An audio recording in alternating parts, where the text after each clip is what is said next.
తిరుమల తిరుపతి అలిపిరి పాదాల మండపం దగ్గర మెట్ల పూజ ఘనంగా జరిగింది. టీటీడీ దాస సాహిత్య ప్రాజెక్టు ప్రత్యేకాధికారి పిఆర్ ఆనంద తీర్థాచార్య ముందు మెట్ల పూజ నిర్వహించి ఉత్సవాన్ని ప్రారంభించారు. కార్యక్రమంలో టీటీడీ బోర్డు సభ్యుడు భానుప్రకాష్ రెడ్డి, భక్తులు పెద్ద సంఖ్యలో పాల్గొన్నారు. శ్రీవారి త్రైమాసిక మెట్లోత్సవ కార్యక్రమం భజన మండల సభ్యులకు మోక్షానికి అవసరమైన జ్ఞానాన్ని ప్రసాదించే మంచి కార్యక్రమమని చెప్పారు భానుప్రకాష్ రెడ్డి. శ్రీవారి అనుగ్రహంతో శ్రీవారి మెట్లోత్సవం నిర్విఘ్నంగా జరుగుతుందని వివరించారు.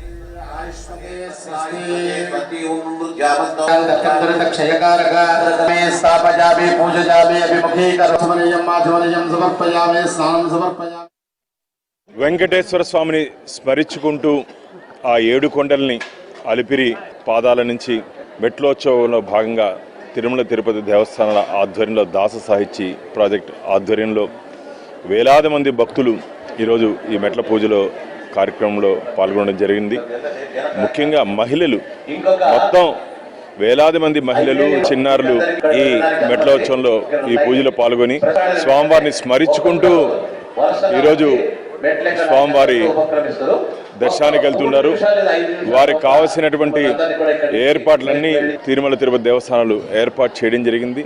భవిష్యత్తులో వీరికి కావాల్సినటువంటి అన్ని ఏర్పాట్లు చేసేదానికి మేము సిద్ధంగా ఉన్నాం. ఈ సంవత్సరానికి ఒకసారి కాకుండా మిగతా ప్రాంతాల నుంచి వచ్చి కూడా భక్తులందరూ ఈ మెట్లోత్సవ పూజలో పాల్గొనే విధంగా ప్రతి పౌర్ణమి రోజు ఉంటే బాగుంటుందని చెప్పి స్వామీజీలు చెప్పారు. కాబట్టి ఆ విధంగా ఒక ప్రయత్నం కూడా తిరుమల తిరుపతి దేవస్థానాల ఆధ్వర్యంలో చేసే ప్రయత్నం చేద్దాం. ఓం నమో వెంకటేశాయ. మన తిరుమల తిరుపతి దేవస్థానము దాస సాహిత్య ప్రాజెక్ట్ ప్రతి ఏడాది త్రైమాసిక మెట్లోత్సవాన్ని నిర్వహిస్తూ వస్తుంది. ఈ కొండ అనేది భగవత్ స్వరూపము. ఆ భగవంతుని సర్వావయములు ఈ పర్వతంలో దాగి ఉంది. ఈ మెట్లు అనేది భగవంతుని పాదములను ఆశ్రయించి భగవంతుని పాదములను పూజించిన తర్వాత మనము ఈ మెట్లు ఎక్కుతూ వెళ్ళాలని చెప్పేది. ప్రాచీన కాలంలో పురంధరదాసులు, అన్నమాచార్యుల వారు, వ్యాసరాజ యతీశ్వరులు ఈ ఒక పర్వతాన్ని చూచి ఎక్కేటప్పుడు మనం ఏదో ఒక కాలక్షేపం చేస్తూ మనం ఎక్కకూడదు. ఇది భగవద్దేవతా స్వరూపము.